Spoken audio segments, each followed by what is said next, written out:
The night Ethan Cole pulled a dying woman from a burning bus, he had no idea she controlled every hospital bed in the city. He was just a broke mechanic trying to survive another shift. She was Dr. Alexandra Vale, a name that made hospital boards tremble and politicians bow. Their worlds should never have collided, but fate doesn't care about tax brackets or social distance. Sometimes it takes fire to forge the most unlikely connections. Stay with me until the end, and comment what city you're watching from. I want to see how far this story travels. The rain came down like God was trying to wash the city clean, but some stains run too deep. Ethan Cole knew that better than most. At 32, his hands were permanently darkened with engine grease, his back carried the weight of 12-hour shifts, and his heart bore the quiet desperation of a father who counted pennies at grocery store checkouts while his daughter waited at home. It was 11:40 on a Thursday night when everything changed. Ethan's wrench slipped, scraping his knuckles raw against the undercarriage of the ambulance he was repairing. He cursed under his breath, sucking the blood from his torn skin. The garage was empty except for him and the fluorescent lights that buzzed overhead like dying insects. Frank's auto and emergency vehicle repair wasn't much.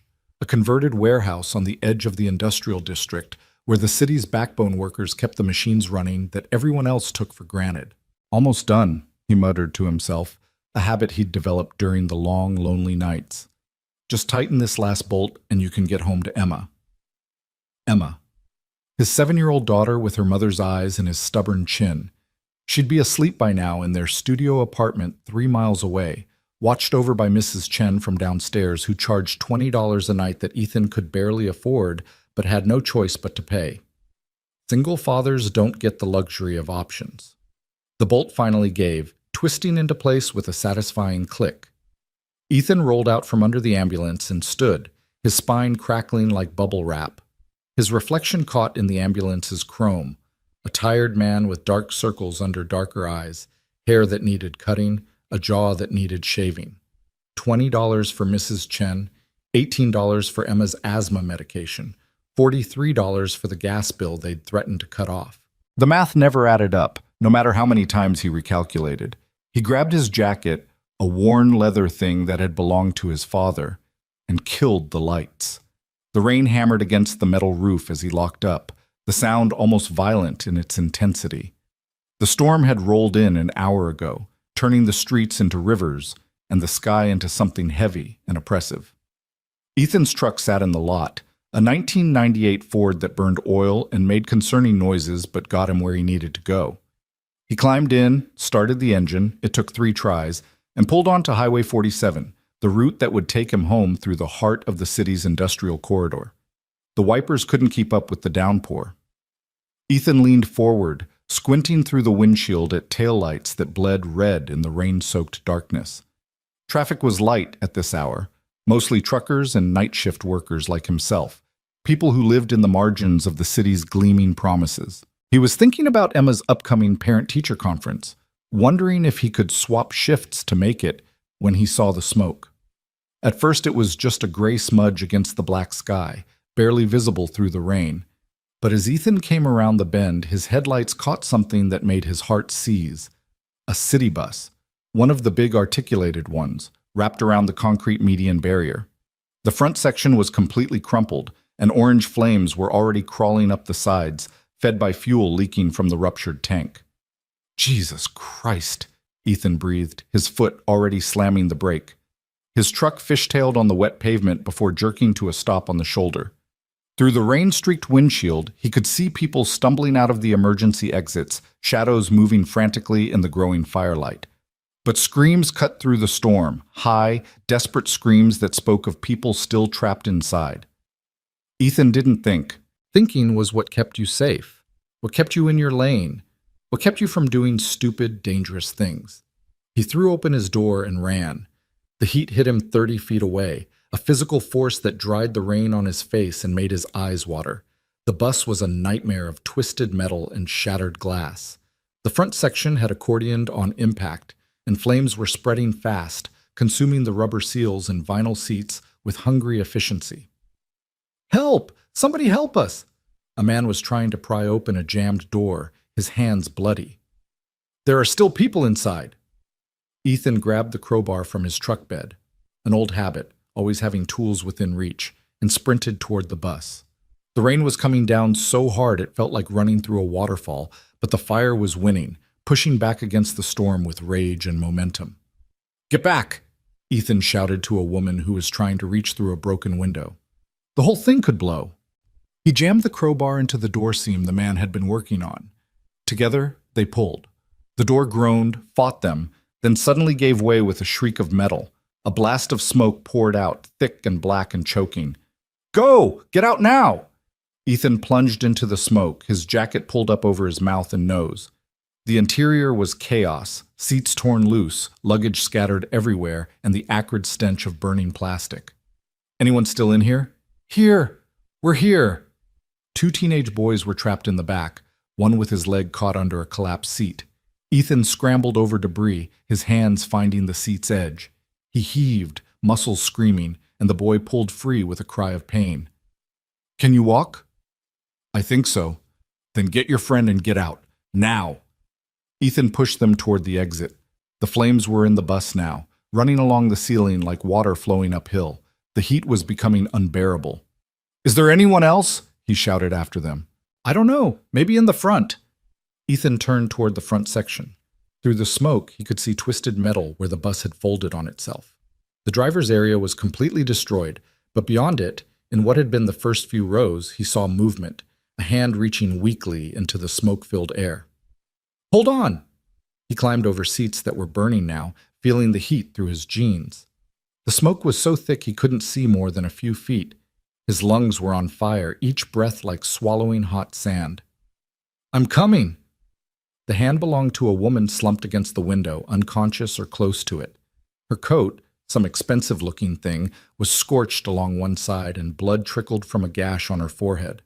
But it was her face that stopped Ethan for half a second. Even covered in soot and blood, there was something striking about her. Sharp cheekbones, a jawline that suggested someone used to authority, lips that even now, pressed together in pain, spoke of decisions made without hesitation. "Can you hear me?" He touched her shoulder. No response. Behind him, something exploded, probably a tire, and the whole bus shuddered. "All right, we're doing this the hard way." He grabbed her under the arms and pulled. She was heavier than he expected, not from weight, but from the dead weight of unconsciousness. Her head lolled against his chest as he dragged her back through the burning bus, over seats and through smoke so thick the world disappeared into gray nothing. His foot caught on something and they both went down. Ethan's shoulder hit the floor hard enough to send stars across his vision. The flames were everywhere now. The walls, the ceiling, the seats. In seconds, there would be nothing left but fire. "Not today!" Ethan gasped, forcing himself up. He got the woman across his shoulders in a fireman's carry, her weight settling across his back like a judgment. His legs shook as he stood, and for a terrifying moment he thought they wouldn't hold. But then he was moving, stumbling toward the exit that seemed impossibly far away. The smoke was so thick he was navigating by memory and instinct. His lungs screamed for air. His muscles were giving up, turning to water. The woman's necklace pressed against his neck, something metal and warm from her body heat. The exit appeared like salvation, a rectangle of storm-lit darkness. Ethan half fell through it, landing on his knees on the wet highway with the woman still across his shoulders. Hands grabbed him, pulling them both away from the bus. "Get back! Everyone get back!" someone was shouting. Ethan laid the woman on the ground, away from the bus. Her chest was rising and falling, shallow but steady. He pressed 2 fingers to her neck and found a pulse, weak, thready, but there. Rain poured down on both of them, washing the soot from her face in gray rivers. That's when he really saw her. She was maybe in her early 40s, with the kind of presence that didn't diminish even unconscious on a highway. Her hands were manicured, but he noticed small scars on her fingers, surgical scars, precise and deliberate. The coat, despite being half burned, was clearly expensive. But it was something else, something in the set of her jaw, the way her eyebrows drew together even in unconsciousness, that suggested this was a woman who commanded rather than followed. "Paramedics are coming!" someone shouted. In the distance, sirens wailed, growing closer. Ethan sat back on his heels, suddenly aware of the pain in his hands, his lungs, his shoulder. He looked at the bus, a roaring inferno now, flames reaching 30 feet into the rain-filled sky. How many seconds had he been inside? 30? 60? It felt like a lifetime. "You saved her, man." A young guy with a phone camera was filming everything. "You saved all of them. That was incredible." Ethan didn't feel incredible. He felt exhausted and terrified in retrospect, his hands shaking with adrenaline crash. Someone had to. The ambulances arrived first, followed by fire trucks. Ethan stepped back as paramedics swarmed the woman, checking vitals, starting an IV, loading her onto a stretcher. A police officer tried to take a statement, but the words came out scattered and incomplete. His mind kept replaying those moments inside the bus, the heat, the smoke, the certainty that he might not make it out. "Sir, you need to come to the hospital too," a young paramedic was saying. "You've got smoke inhalation, burns on your hands." "I'm fine." "Sir, I said I'm fine." Ethan pulled away, stumbling toward his truck. He needed to get home. Emma would wake up in a few hours, and he had to be there, had to pretend everything was normal, had to keep their small world from falling apart. The paramedic grabbed his arm. "At least let me look at your hands." Ethan's hands were blistered and raw, he realized. He'd been clenching the crowbar and the hot metal seats without feeling it. Now that the adrenaline was fading, the pain was coming in waves. 5 minutes, he conceded. "Then I'm leaving." While the paramedic cleaned and wrapped his hands, Ethan watched them load the woman into an ambulance. The doors closed and it pulled away, sirens screaming into the night. He'd probably never see her again. Just another stranger whose life briefly intersected with his before diverging back into their separate orbits. That's how the world worked, wasn't it? People crossed paths, moments happened, then everyone went back to their lives. The mechanic returned to his garage and his daughter. The woman in the expensive coat returned to whatever world she came from. 2 ships passing, or whatever the saying was. But as the paramedic finished wrapping his hands, something slipped out of Ethan's jacket pocket, the woman's necklace. He must have torn it free when he was carrying her. He picked it up, studying it in the flashing red and blue lights. It was delicate but substantial, white gold or platinum, with a small pendant, a medical caduceus entwined with what looked like ivy. On the back, an inscription, "To heal is to hope, AV." "You know whose that is?" the paramedic asked. "The woman I pulled out. It must have come off." "You should give it to the police. They'll return it to her." Ethan should have. He meant to. But something made him close his fist around it, the metal still warm. "Yeah, I'll do that." The paramedic gave him a knowing look but said nothing. "You're all set. Try to rest, drink lots of water, and if you have any trouble breathing, get to an ER immediately." "Sure." Ethan stood, every muscle protesting. His truck was still running, wipers still fighting the losing battle against the rain. He climbed in and sat for a long moment, staring at the burning bus in his rear-view mirror. He'd saved someone's life tonight. Maybe several lives. It should have felt significant, momentous. Instead, it just felt like something he'd had to do. A moment where inaction wasn't possible. Now it was over, and he had to get home because Mrs. Chen charged by the hour and his daughter needed her father. Ethan pulled back onto the highway, leaving the fire and the chaos behind. The necklace sat on his dashboard, catching the streetlight as he drove through the rain-soaked city. In the morning, he'd call the hospital, ask about the woman, return her necklace. In the morning, things would make sense again. But morning was hours away and the rain kept falling. By the time Ethan got home, it was almost 2 a.m. Mrs. Chen was asleep on the couch, her reading glasses halfway down her nose, a Korean drama playing softly on the TV. He woke her gently. "Mr. Cole," she said, startled.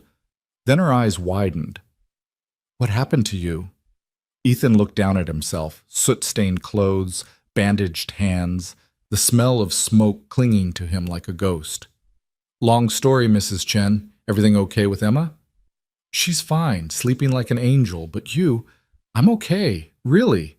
He pulled out his wallet, but she waved him off. "Tomorrow is fine. You look like you need to rest." After she left, Ethan stood in the doorway of Emma's room, watching her sleep. She was curled up with the stuffed rabbit his ex-wife had bought her before disappearing into a new life without them. Emma's breathing was even, her face peaceful. She didn't know that tonight her father had run into a burning bus, that he could have died, that she could have woken up to a world without him. The thought made his chest tight. He was all she had. If he'd made a different choice tonight, if he'd driven past, if he'd been a second slower, he couldn't think about it. Ethan showered, washing the soot and fear down the drain. His hands screamed when the water hit the burns, but he gritted his teeth and endured it. The necklace sat on the bathroom counter, still carrying faint warmth from his pocket. He picked it up, studying the inscription again. To heal is to hope. Who was she? The woman with the authoritative face and the surgical scars on her hands. What kind of life did she live that she rode city buses at midnight? The expensive coat suggested money, but rich people didn't usually take public transit in this city. Maybe her car had broken down. Maybe she was slumming. Maybe it didn't matter. He'd call the hospital tomorrow, return the necklace, check on her condition. Then it would be over, and life would return to its grinding normalcy. Ethan set his alarm for 6. Emma needed to be at school by 8 and collapsed into bed. His body ached, his lungs burned, and his hands throbbed despite the painkillers the paramedic had given him. But sleep was a long time coming. Every time he closed his eyes, he saw fire and smoke, felt the weight of a stranger across his shoulders, heard the screams of people trapped in metal and flame. He'd done something tonight that most people would call brave, heroic even. But Ethan didn't feel like a hero. He felt like a man who'd stumbled into a moment bigger than himself and done the only thing possible. Now that moment was passing, fading into the past like smoke dissipating in rain. Outside, the storm finally began to break. The rain softened to a steady patter against the windows. Somewhere in the city, in some hospital bed, the woman he'd saved was either waking up or still lost in unconsciousness. Either way, their story was over before it had really begun. Or so Ethan thought. But fate, if you believe in such things, has a way of weaving threads that seem cut. And sometimes, the people who pull you out of fire are the ones who end up being pulled into something far more complicated than they ever bargained for. The necklace gleamed on his nightstand in the darkness, a small promise of connections not yet severed. Morning came too soon. Emma was already awake when Ethan's alarm went off, sitting cross-legged on the couch with a bowl of cereal balanced on her knees, watching cartoons with the volume turned low. She looked up when he emerged from the bedroom, her eyes immediately finding the bandages on his hands. "Daddy, what happened to your hands?" Ethan had prepared for this question during his restless hours of sleep. "Just an accident at work, sweetheart. Nothing serious." "Does it hurt?" "A little, but I've had worse." He ruffled her hair as he passed, heading to the kitchen to start coffee. The apartment was small enough that everything was within reach: kitchen, living room, and Emma's room, all visible from where he stood. Efficiency, the real estate agent had called it when he'd signed the lease. Cramped was the word Ethan would have used. Emma followed him, her bare feet padding on the worn linoleum. "Mrs. Chen said you came home really late, later than usual." "Had some extra work to finish up." You always have extra work." There was no accusation in her voice, just a 7-year-old's observation of her reality. It still cut deeper than any burn on his hands. "I know, Em. I'm sorry." She shrugged, scooping another bite of cereal. "It's okay. Mrs. Chen taught me how to say good morning in Korean. Want to hear?" "Always." As Emma chattered about her evening with Mrs. Chen, Ethan made her lunch, signed a permission slip for a field trip he couldn't afford to chaperone, and tried not to think about the woman whose necklace was still sitting on his nightstand. He'd call the hospital during his lunch break, he decided. Return the necklace, make sure she was all right, and close that chapter.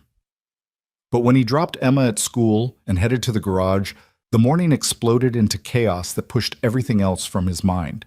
Frank, his boss, was waiting with 3 emergency repairs that needed to be done by noon, and a citation from the city inspector about some violation Ethan didn't have time to read. The hours blurred into a haze of engines and exhaust, of parts that didn't fit quite right, and machines that fought every attempt to fix them. It was almost 3 in the afternoon when he finally surfaced for air, his hands screaming under the bandages, his back locked up from hours bent over engine blocks. He'd missed lunch entirely.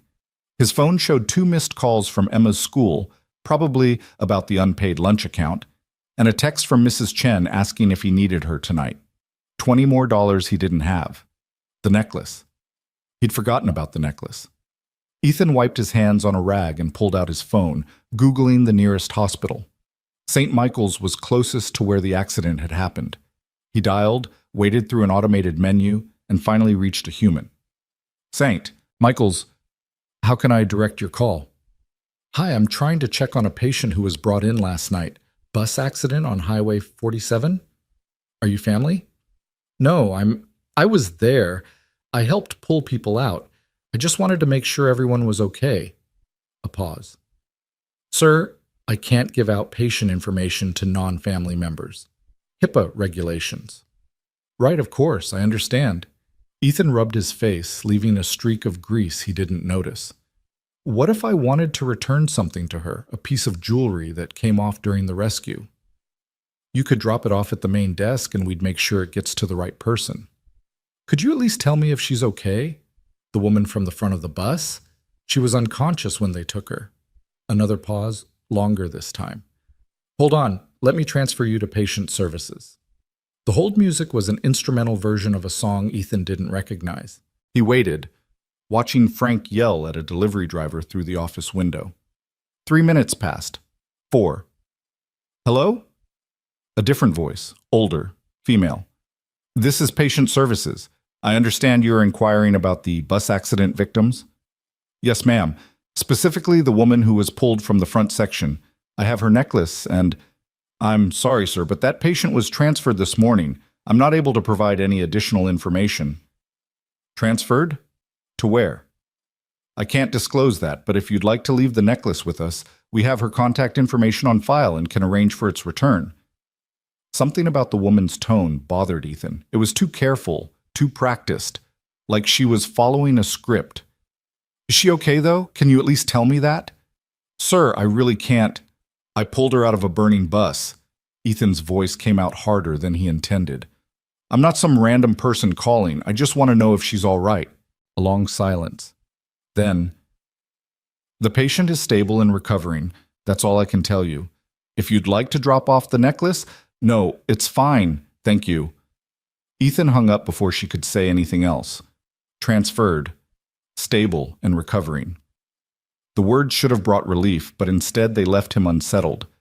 Something felt off, though he couldn't articulate what. Maybe it was just the reality of modern healthcare. Privacy laws and bureaucratic procedures that turned simple questions into obstacles. He slipped the phone back in his pocket and returned to work. The necklace could wait another day. He had an ambulance transmission to rebuild and a daughter to pick up from after-school care in 2 hours. But that night, after Emma was asleep and he was alone with a beer he couldn't really afford, Ethan found himself holding the necklace again. The pendant caught the lamplight, the caduceus and ivy glinting. To heal is to hope. A.V. Who was A.V.? A doctor, maybe, given the medical symbol? Or someone in healthcare? The surgical scars on her fingers suggested someone who worked with their hands in a precise, delicate way. A surgeon would fit. Ethan Googled AV surgeon and got hundreds of results. Too broad. He tried AV doctor bus accident and found a local news article from this morning. Miracle on Highway 47. Hero saves multiple lives in bus fire. There was a grainy photo from someone's phone showing a figure carrying someone from the burning bus. Him, though you couldn't make out details. The article mentioned 7 people hospitalized, 2 critical, but no names. Standard practice for privacy. He scrolled through the comments, people calling the rescuer a hero, others complaining about bus safety, someone promoting their mixtape. Nothing useful. Nothing about the woman. He was about to close the browser when another article caught his eye, dated from this afternoon. Vale Health Systems CEO injured in transit accident. Spokesperson confirms full recovery expected. Ethan clicked it, his heart suddenly beating faster. Dr. Alexandra Vale, CEO and founder of Vale Health Systems, the city's largest private hospital network, was among those injured in Thursday night's bus accident on Highway 47. A spokesperson for Vale Health Systems confirmed that Dr. Vale sustained minor injuries and is expected to make a full recovery. Dr. Vale is grateful to the emergency responders and Good Samaritans who assisted at the scene, the statement read. She looks forward to returning to work next week. Vale Health Systems operates 12 hospitals and 43 urgent care facilities across the metropolitan area, employing over 30,000 healthcare workers. The article included a professional photo. Even in corporate headshot form, Ethan recognized her immediately. The sharp cheekbones, the authoritative jaw, the eyes that suggested someone who didn't accept no as an answer. But in this photo, she was polished and powerful, wearing a white coat over a designer suit, standing in front of a hospital with her arms crossed and a slight smile that spoke of confidence earned through achievement. Dr. Alexandra Vale, A.V. Ethan set down his beer, his mind reeling. He'd pulled one of the most powerful people in the city from a burning bus, the woman who owned practically every hospital bed, every MRI machine, every surgical suite, the woman whose organization employed thousands and whose decisions affected tens of thousands more. And she'd been riding a city bus at midnight. That detail gnawed at him. Why would someone worth, he Googled quickly, an estimated $300 million ride public transit? It didn't make sense, unless her car had broken down, or her driver had quit, or maybe she had her reasons that were none of his business. Ethan looked at the necklace again with new understanding. This wasn't just jewelry. This was probably worth more than his truck. And he'd been carrying it around in his pocket for 2 days like loose change. He needed to return it. But now that he knew who she was, the simple act of dropping it at a hospital desk felt insufficient. This required something more direct, more personal. He'd saved her life. The least she deserved was to get her necklace back from his hand, not from some administrator who might lose it in a desk drawer. But how did you contact someone like Dr. Alexandra Vale? It wasn't like he could just call her up. People like her had assistants and secretaries and probably bodyguards. People like him didn't get access. Ethan turned the pendant over in his fingers, studying the inscription. To heal is to hope. What had that meant to her? Who had given it to her? The questions multiplied, but he had no way to answer them. He finished his beer and went to bed. The necklace returned to his nightstand. Tomorrow he'd figure something out. Tomorrow he'd find a way to return it properly. Tomorrow the whole strange episode would finally be over, but tomorrow had other plans. The call came at 7:30 a.m., just as Ethan was pouring Emma's juice. "Is this Ethan Cole?" A woman's voice, professional and crisp. "Yes? Who's this?" "My name is Patricia Mendoza. I'm the chief of staff at Vale Health Systems. I'm calling about the bus accident 2 nights ago. I understand you were involved in the rescue?" Ethan's grip tightened on the phone. "How did you get this number?" "The police report listed you as a witness. Mr. Cole, Dr. Vale would like to meet with you personally to express her gratitude." "That's not necessary. It's very necessary to Dr. Vale. Would you be available this afternoon, say 4 o'clock at Vale Medical Center? I work until 6. I'm sure your employer would understand if you needed to leave early for a few hours. This is quite important to Dr. Vale." There was something in the woman's tone that suggested this wasn't really a request. Ethan glanced at Emma, who was watching him with curious eyes. "I don't know. I have to pick up my daughter.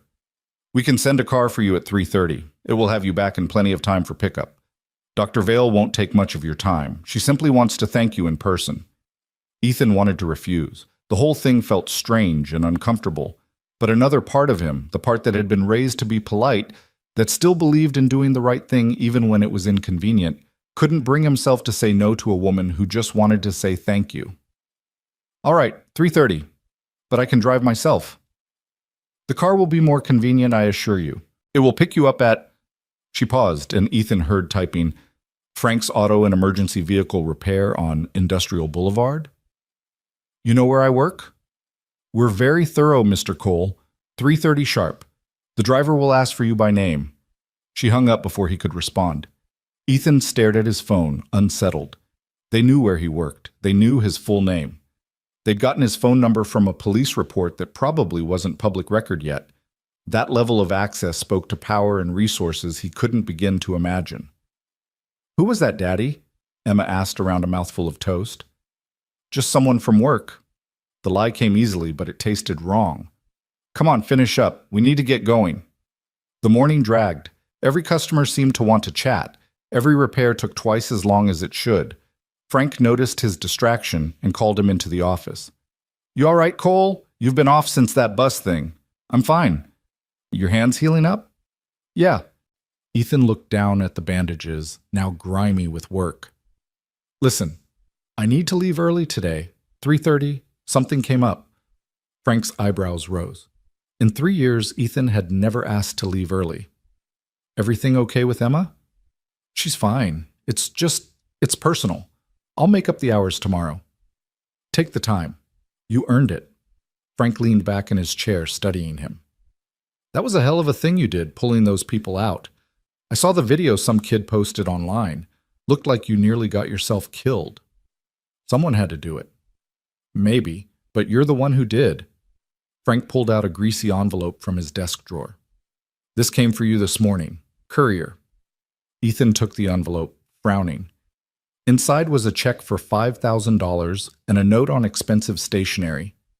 Mr. Cole, a small token of gratitude from the families of the passengers you saved, with deepest thanks.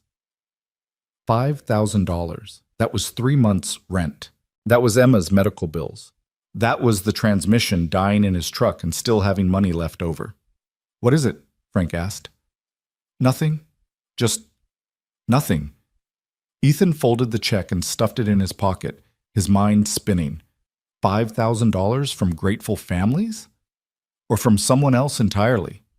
At 3:30 exactly, a black Lincoln Town car pulled up in front of the garage. The driver, a man in his 50s wearing a suit that probably cost more than Ethan made in a month, stepped out and approached. Mr. Ethan Cole? That's me. I'm here to take you to Vale Medical Center. Dr. Vale is expecting you. Ethan grabbed his jacket and told Frank he'd see him tomorrow. The Lincoln's interior smelled like leather and money. The driver said nothing as they pulled into traffic, heading toward the center of the city where the tall buildings clustered like teeth. Ethan had been to downtown maybe twice in his life. This wasn't his world. His world was the industrial edges, the forgotten neighborhoods, the places where paint peeled and grass grew through cracks in parking lots. But as the Lincoln glided through streets that got progressively cleaner and more expensive, Ethan felt the distance between his life and Dr. Alexandra Vale's life expanding with every mile. Vale Medical Center occupied an entire city block. The building was all glass and steel, reflecting the afternoon sun like a mirror. The driver pulled up to a private entrance on the side where a woman in a pantsuit was waiting. Mr. Cole, I'm Patricia Mendoza. We spoke on the phone. She was younger than her voice had suggested, maybe 50, with gray-streaked hair pulled back severely and eyes that missed nothing. She shook his hand with a grip that suggested she could probably arm wrestle him to a draw. Dr. Vale is finishing up a meeting. If you'll follow me.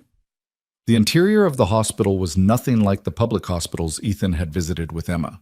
This was more like a luxury hotel, marble floors, art on the walls, soft lighting that seemed to come from everywhere and nowhere. Patricia led him to an elevator that required a key card to access, then up to the top floor. I should mention, Patricia said as they rose, that Dr. Vale has been quite insistent about meeting you. She doesn't normally take this kind of time out of her schedule, but she felt it was important. I really didn't do anything special. You saved her life, Mr. Cole. I'd say that's fairly special. The elevator doors opened into a reception area that screamed executive power, more art, more marble, floor-to-ceiling windows overlooking the city. Please have a seat. Dr. Vale will be with you shortly. Shortly turned out to be 20 minutes. Ethan sat in a chair that was too expensive to be comfortable and tried not to feel out of place. A few people passed through, doctors in white coats, administrators in business attire, all of them moving with the purposeful efficiency of people who had important places to be. Finally, a door opened and Patricia reappeared. Dr. Vale will see you now. The office was enormous, bigger than Ethan's entire apartment. One wall was entirely windows, offering a view of the city that made his head spin with vertigo and possibility. The furniture was modern and minimal, all clean lines and expensive materials, and behind a desk that looked like it had been carved from a single piece of dark wood sat Dr. Alexandra Vale. She stood as he entered, and Ethan got his first clear look at her without smoke and fire and rain. She was wearing dark slacks and a cream-colored blouse, her hair pulled back in a way that was professional without being severe. There was a small bandage on her temple where the gash had been, and she moved carefully, suggesting ribs that were probably bruised or cracked. But her eyes, sharp and intensely focused, pinned him in place. "Mr. Cole?" Her voice was exactly as he'd imagined, cultured, controlled, carrying the weight of someone used to being obeyed. "Thank you for coming." "Ma'am," it was all he could manage. "Please, sit."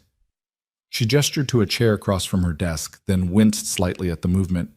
"Forgive me, I'm still a bit sore." Ethan sat, feeling massive and clumsy in the elegant space. His work boots left faint marks on the pristine floor. His hands, even cleaned, still carried grease in the creases. Dr. Vale lowered herself back into her chair with the careful movements of someone managing pain. "I wanted to meet you in person to say thank you. According to the fire department's report, without your intervention, I likely would not have survived. The bus exploded less than a minute after you pulled me out. Anyone would have done the same thing. But they didn't. You did." She leaned forward slightly, studying him with an intensity that was both unsettling and compelling. "The paramedics said you went back into that bus 3 times, that you carried me out on your shoulders while the entire vehicle was engulfed. That takes a particular kind of courage. Or stupidity." A ghost of a smile touched her lips. "Perhaps both. Courage and stupidity often look identical in the moment." She opened a drawer and pulled out a folder. "I've learned a bit about you, Mr. Cole. I hope you don't mind. Ethan Cole, 32, mechanic at Frank's Auto for 3 years. Before that, various positions at repair shops around the city. Single father to Emma Cole, age 7. No criminal record, no outstanding debts beyond standard medical bills and rent. By all accounts, a decent man working hard to support his daughter." The casual recitation of his life felt like an invasion, but Ethan kept his voice level. "You've been thorough. I like to know who I'm dealing with. It's a habit that served me well." She closed the folder. "Mr. Cole." "Ethan. May I call you Ethan?" "Sure." "Ethan, I wanted to meet you because I believe in the principle of reciprocity. You did something extraordinary for me. I'd like to do something for you in return." "You already did. The check this morning. That wasn't from me. That was genuinely from the other families. What I'm offering is more substantial." She pulled out another folder, this one thicker. "I'm offering you a job." Ethan blinked. "A job?" "A full-time position as a senior maintenance technician in my hospital systems facilities department. The position includes full medical benefits, which would cover your daughter's asthma medication completely, a salary of $65,000 a year, pension contributions, and 2 weeks paid vacation." The numbers hit Ethan like physical blows. 65,000. That was almost double what he made now. That was Emma's medication without counting pennies. That was stability. "Why?" The word came out harsher than he intended. "You don't know me. You don't know if I'm any good at my job." "I know you're good at your job. Frank Thompson speaks very highly of your work. I called him this morning." "You called Frank?" "I'm thorough, remember?" Dr. Vale leaned back, wincing again. "Ethan, I'm not offering you charity. I need good maintenance staff, people who understand complex systems and can work under pressure. You clearly can do both. And yes, I'm grateful that you saved my life. So perhaps I'm giving you an opportunity you might not have gotten otherwise. Is that so wrong?" Ethan looked down at his hands, at the bandages and the grease and the calluses. $65,000. Medical benefits, stability, everything he'd been struggling toward for years suddenly offered on a silver platter by a woman he'd pulled from fire. What's the catch? No catch, just a job offer from someone who believes in repaying her debts. She slid a business card across the desk. "Think about it. Call me when you decide. I hope you'll say yes." Ethan picked up the card, heavy stock, embossed lettering, her direct number. "I have something of yours." He reached into his jacket and pulled out the necklace. "This came off during the rescue." Dr. Vale's hand went to her throat, finding the absence. "I didn't even realize." She took the necklace. her expression softening in a way that made her suddenly seem more human, less like an executive and more like a person. "Thank you. This was a gift from my mother before she passed. It means everything." "The inscription," Ethan said, "to heal is to hope." "That's beautiful." "My mother was a nurse. She used to say that to her patients." Dr. Vale fastened the necklace around her throat, her fingers trembling slightly. "She gave this to me when I finished medical school, told me to never forget why I chose this path." For a moment they sat in silence, two strangers bound by fire and chance. "I should go," Ethan said finally. "I have to pick up my daughter." "Of course." Dr. Vale stood again, extending her hand. "Thank you, Ethan, for the necklace, and for my life." Her grip was firm, her hand soft but marked with those precise surgical scars. Ethan held it for a moment, feeling the weight of gratitude and obligation and possibility. "Think about the job," she said as he turned to leave. "I will." The Lincoln drove him back to the garage in silence. Ethan stared out the window, watching his city slide past, the downtown towers giving way to strip malls, giving way to the industrial wasteland he called home. Two worlds separated by miles and money and circumstances of birth. But Dr. Alexandra Vale had built a bridge between them, and Ethan had to decide if he was brave enough or stupid enough to cross it. Emma was waiting outside the after-school program when Ethan pulled up, her backpack almost as big as she was. She climbed into the truck with the practiced efficiency of a child who'd done this 1,000 times, buckling herself in before he could help. "You're late," she said, not accusatory, just stating a fact. "I know, I'm sorry, something came up at work." "You always say that?" She pulled out a crumpled paper from her backpack. "Mrs. Patterson says I need new shoes for gym class. These ones are too small." Ethan glanced at her feet. The sneakers were indeed tight, her toes probably cramped. How long had she been wearing them without complaining? "We'll get you new ones this weekend." "You said that last month." "I mean it this time." And he did. Between the $5,000 check and the job offer sitting in his pocket like a live grenade, new shoes suddenly felt possible. Everything suddenly felt possible, and that terrified him more than the burning bus had. They stopped at the grocery store on the way home. Ethan found himself putting things in the cart without checking prices first. The cereal Emma liked instead of the store brand, fresh fruit instead of canned, the good peanut butter. Emma noticed. "Are we rich now?" she asked, eyeing the cart with suspicion. "No, baby, just had a good week at work." "You always say we have to be careful with money." "We do, but sometimes it's okay to get the things we like." At the checkout, the total came to $83.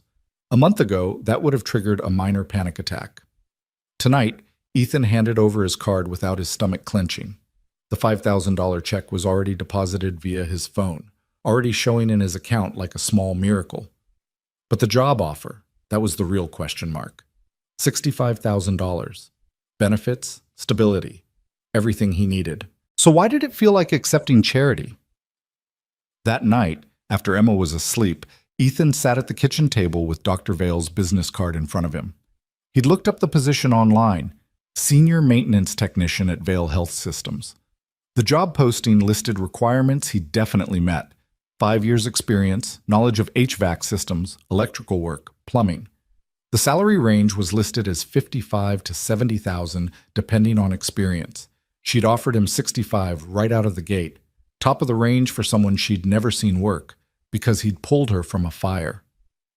Ethan's phone buzzed. A text from Frank. "Heard you met with Vale. That's a good opportunity, Cole. Don't be stupid and pass it up." So Frank knew. Of course he did. Dr. Vale had called him, done her research, made sure Ethan was worth the investment. Nothing about this was accidental or impulsive. She'd calculated every angle, assessed every risk. That's what successful people did. They didn't make decisions based on gratitude alone. Another text. This one from a number he didn't recognize. "Mr. Cole, this is Patricia Mendoza. Dr. Vale asked me to follow up regarding the position. Do you have any questions about the offer?" Ethan stared at his phone. It was almost 11 at night. Did these people ever sleep? He typed, Why me? There must be dozens of qualified people already applying. The response came within seconds. Dr. Vale believes in recognizing character as well as competence. You demonstrated both. The offer stands until Friday. We hope you'll accept. Friday. 3 days to make a decision that would change his life and Emma's. 3 days to figure out if he was grateful or proud or both. Ethan looked around his apartment. The water stain on the ceiling he kept meaning to fix, the radiator that clanked all night, the window that didn't quite close all the way. This was his life. This was what he'd built from nothing after Emma's mother left, after the jobs that didn't work out, after all the small failures that accumulated into the person he was now. Was he really going to let pride keep him here? Keep Emma here? He picked up his phone and dialed before he could talk himself out of it. Patricia Mendoza answered on the first ring, as if she'd been waiting. Mr. Cole? I'll take the job. When do I start? There was a smile in her voice. Monday. Come to the main hospital at 8 a.m. We'll handle all the paperwork and get you oriented. Welcome to Vale Health Systems, Mr. Cole. After he hung up, Ethan sat in the dark kitchen for a long time, feeling like he'd just jumped off a cliff and wasn't sure if he'd packed a parachute. But he'd jumped. That was the important part. He'd finally jumped. The weekend passed in a blur of logistics. Ethan gave Frank his 2 weeks' notice, though Frank waved him off. You think I'm going to make you work 2 weeks? Get out of here, Cole. Start your new life. You earned it. I don't want to leave you in a bind. I'll manage. I always do. Frank shook his hand, his grip firm. You did good, kid. That thing with the bus, this job, you did good. Don't forget where you came from, but don't feel bad about leaving either. Ethan took Emma shoe shopping on Saturday. They found a pair of sneakers she loved, bright purple with silver laces. When she tried them on, her face lit up in a way that made the $40 price tag feel like nothing. They're perfect, Daddy. Then they're yours. In the checkout line, Emma looked up at him with serious eyes. Something's different. You're happy. I'm always happy when I'm with you. No, I mean really happy, like something good happened. Ethan crouched down to her level. I got a new job, Em, a better one, better pay, better benefits. Things are going to be easier for us. Does that mean we can get a bigger apartment? Maybe, eventually. With 2 bedrooms? So I don't have to sleep in a room the size of a closet? Ethan laughed, pulling her into a hug. Yes, with 2 bedrooms. I promise. That night he lay in bed thinking about promises. He'd made so many to Emma over the years, promises about being there, about taking care of her, about making things better. Most of them he'd kept, but some had bent under the weight of reality. This promise felt different. This one felt possible. Monday morning arrived cold and clear. Ethan dressed in his best jeans and a button-down shirt Frank had lent him for the occasion. Emma insisted on taking a picture before they left. For when you're famous, she said, holding up her phone. I'm not going to be famous, baby. I'm just going to be fixing things at a hospital. Still, you never know. Mrs. Chen had agreed to get Emma to school, refusing Ethan's offer of payment. First day at new job, she'd said. This is good luck. I don't take money for good luck. The main hospital was even more impressive in the morning light. Ethan parked in the visitor lot, feeling out of place among the Mercedes and BMWs. His truck, with its rust spots and concerning engine noise, looked like it had wandered in from another era. Patricia Mendoza met him in the lobby, looking exactly as she had Friday. Crisp, professional, slightly terrifying. Right on time. Good. Dr. Vale appreciates punctuality. She handed him a badge on a lanyard. This is your access card. It'll get you into the maintenance areas, break rooms, and most common spaces. Follow me. The next 3 hours were a whirlwind of paperwork, orientation videos, safety protocols, and introductions to people whose names Ethan immediately forgot. The maintenance department was in the basement, a sprawling network of tunnels and equipment rooms that serviced the entire hospital complex. His new supervisor was a guy named Marcus Chen, no relation to Mrs. Chen, who seemed genuinely pleased to have someone with Ethan's experience joining the team. We're stretched thin, Marcus explained, showing Ethan around the main shop. 12 hospitals, 43 urgent care facilities, and we're responsible for keeping it all running. HVAC, electrical, plumbing, medical gas systems, emergency generators. If it breaks, we fix it. Fast. The shop was well equipped, organized, nothing like Frank's chaotic garage. Everything had its place, every tool accounted for. It was almost intimidating in its efficiency. "You'll start by shadowing Rodriguez for the week," Marcus continued, gesturing to a woman in coveralls who was working on what looked like a surgical table. "She'll show you our systems, how we log repairs, emergency protocols. After that, you'll be on your own rotation." Rodriguez looked up, wiping her hands on a rag. She was maybe 50, with gray hair and a braid, and the confident air of someone who'd been fixing things longer than Ethan had been alive. "You're the bus guy," she said, not as a question. "Yeah. Whole hospital's been talking about it. You pulled Dr. Vale out of a fire." She studied him with frank curiosity. "Takes balls, or stupidity, I haven't decided which." "Little of both, probably." She laughed. "All right, bus guy, let's see if you can fix an autoclave. These things are temperamental as hell." The morning disappeared into work that felt both familiar and foreign. The principles were the same. Things broke. You figured out why. You fixed them. But the scale and stakes were different. At Frank's garage, if he misdiagnosed a problem, someone's car didn't start. Here, if he screwed up a medical gas system or an emergency generator, people could die. No pressure.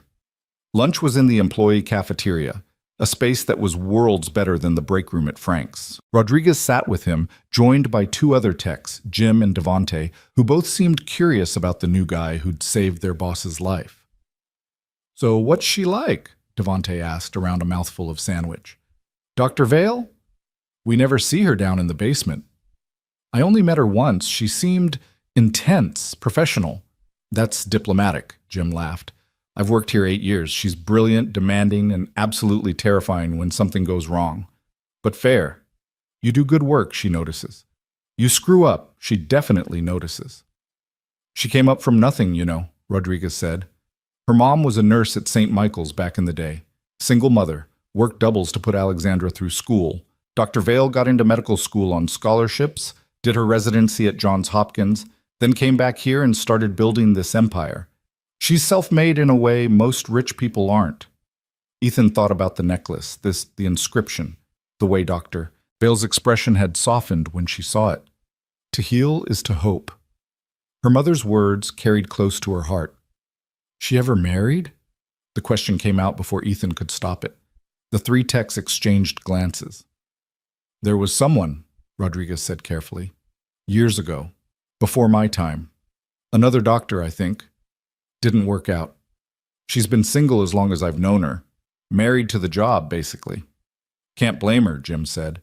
"Running an organization this size, that's a full-time obsession, not just a job." After lunch, Rodriguez took Ethan on a tour of the facility, showing him the critical systems that couldn't fail, the emergency generators that powered operating rooms, the medical gas lines that fed oxygen to patient rooms, the HVAC systems that maintained sterile environments. It was overwhelming and fascinating in equal measure. They were checking a backup generator on the 3rd floor when they heard it. Alarms, urgent voices, the organized chaos of a medical emergency. Rodriguez grabbed her radio. "This is Rodriguez. What's the situation?" A crackling voice responded, "Fire alarm in the east wing, 4th floor. Smoke detected in room 412. Ethan's body responded before his mind caught up. He was already moving toward the stairs when Rodriguez caught his arm. "Whoa, bus guy. We have protocols. Fire team handles this. Someone might be trapped. And if they are, the fire team will get them. Our job is to make sure the safety systems work, not to play hero." But she was already following him up the stairs, radio in hand. "Fire team, this is Rodriguez. We're heading up to check the suppression systems." The 4th floor was controlled chaos. Nurses were evacuating patients, wheeling beds into the hallway, their movements practiced and efficient. Smoke was indeed coming from room 412, thin and gray, not the thick black smoke from the bus, but concerning nonetheless. A firefighter in full gear emerged from the room carrying a small fire extinguisher. "Small electrical fire in the monitor equipment. It's out, but we need to check the whole room for damage." Ethan looked past him into the room. The patient, an elderly man, was still in bed, eyes wide with fear, oxygen line still connected. "Why isn't he evacuated?" Ethan asked. "Can't move him yet. He's on critical monitoring post-surgery. We need to verify the backup systems before we can disconnect. I can check the backups, Ethan said, already moving into the room. Colt, wait. Rodriguez followed, but Ethan was already examining the wall panel where the monitors connected. The fire had damaged the primary monitor, but the backups were intact.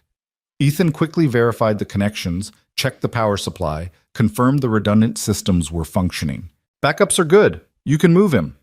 The nurses moved in immediately, efficiently disconnecting the patient from the damaged equipment and reconnecting him to portable monitors. Within 2 minutes, he was being wheeled to safety. Rodriguez watched the whole thing with an unreadable expression. When the room was clear, she turned to Ethan. That was good work. Fast thinking, proper verification. But you need to slow down. This isn't a burning bus. We have procedures for a reason. Someone needed help. And we helped them. By doing our job correctly, not by rushing in without thinking. She softened slightly. Look, I get it. You're wired to respond, to act. That's good. But here, you need to channel that into following protocols. People's lives depend on us doing things right, not just doing things fast. Ethan nodded, feeling chastened and frustrated in equal measure. She was right. He knew she was right. But the sight of smoke, the smell of burning electronics, had triggered something in him, a need to act, to fix, to save. The rest of the afternoon was quieter. They finished the generator checks, logged the fire incident report, and helped replace the damaged monitoring equipment in room 412. By the time 5 o'clock rolled around, Ethan was exhausted in a way that felt different from his exhaustion at Frank's. This was mental fatigue, the weight of responsibility and new systems, and the fear of screwing up something important. He was gathering his things when Patricia Mendoza appeared in the shop doorway.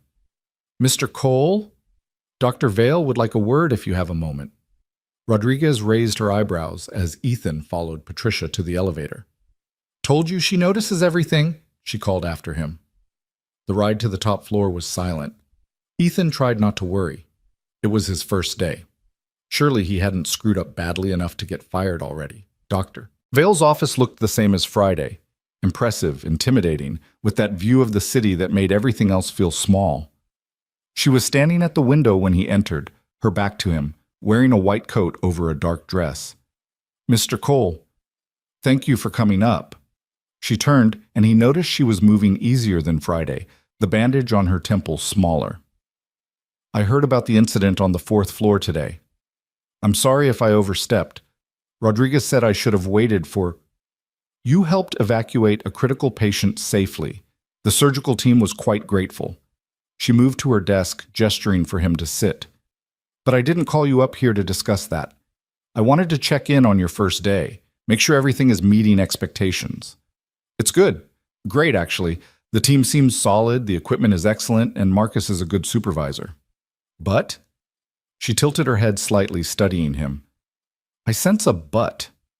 Ethan hesitated. "I'm grateful for the opportunity. I am. But I also want to make sure I'm earning it, that I'm not just here because I pulled you out of a bus." "You're worried about charity."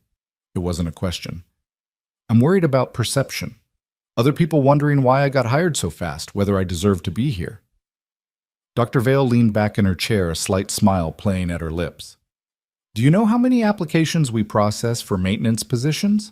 Hundreds. And do you know how many of those applicants I personally interview? None. 0. I have a facilities director for that. But I interviewed you, and I hired you, and yes, it was because you saved my life. Does that bother you?" "Honestly, a little." "Good." She nodded approvingly. "That means you have integrity. But let me be clear, Mr. Cole. I didn't hire you just out of gratitude. I hired you because Rodriguez's report from today confirms what I already suspected. You're competent, quick-thinking, and willing to go above and beyond. Those are qualities I value. The fact that I also owe you my life is simply a bonus. So I'm not here on charity. You're here because I believe you'll be an asset to my organization. If you prove me wrong, I'll fire you just as quickly as I hired you. Fair?" Ethan couldn't help but smile. "Fair. Good. Now go home to your daughter. First days are exhausting." She stood, extending her hand. "Welcome to Vale Health Systems, Mr. Cole. I look forward to watching you succeed here." Her handshake was firm, professional, but Ethan noticed her fingers lingered on his for just a moment longer than necessary. Or maybe he imagined it.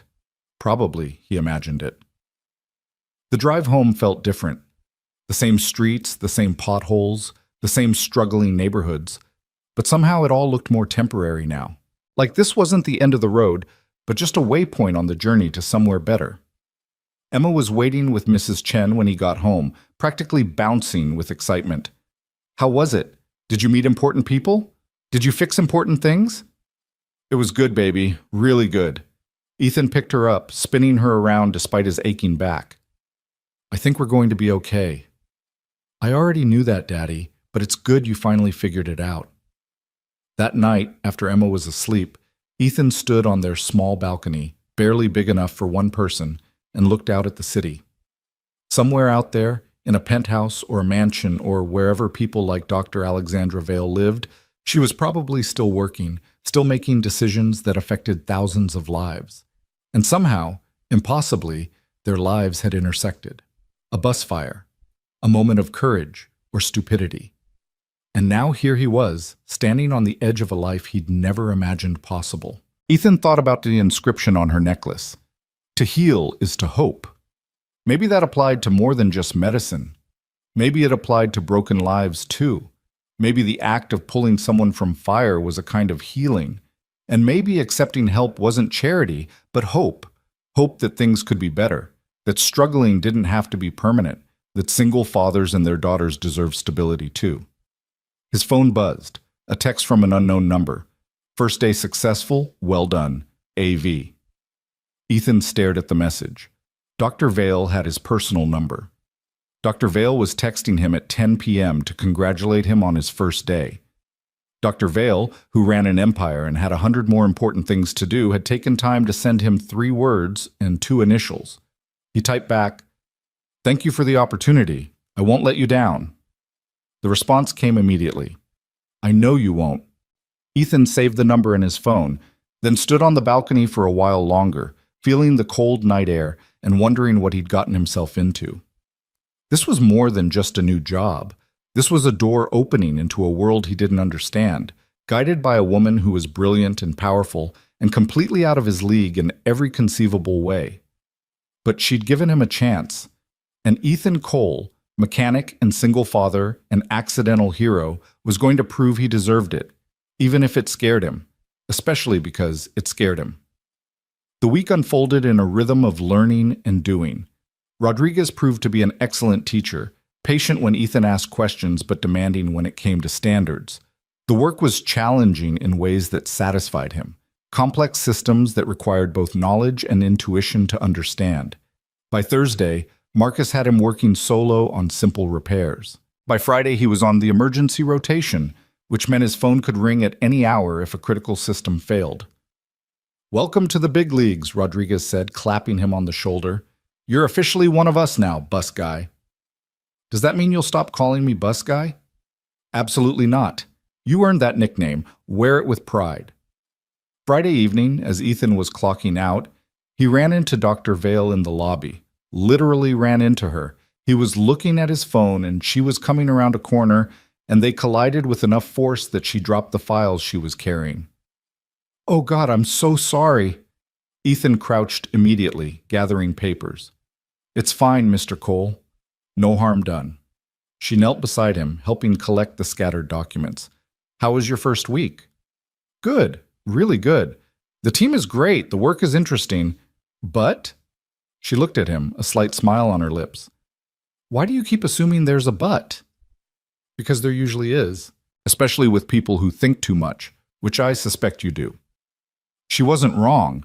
Ethan handed her a stack of papers, noticing how close they were, both kneeling on the lobby floor like kids picking up dropped books. "I guess I'm just wondering when the other shoe drops. When I wake up, and this was all a dream."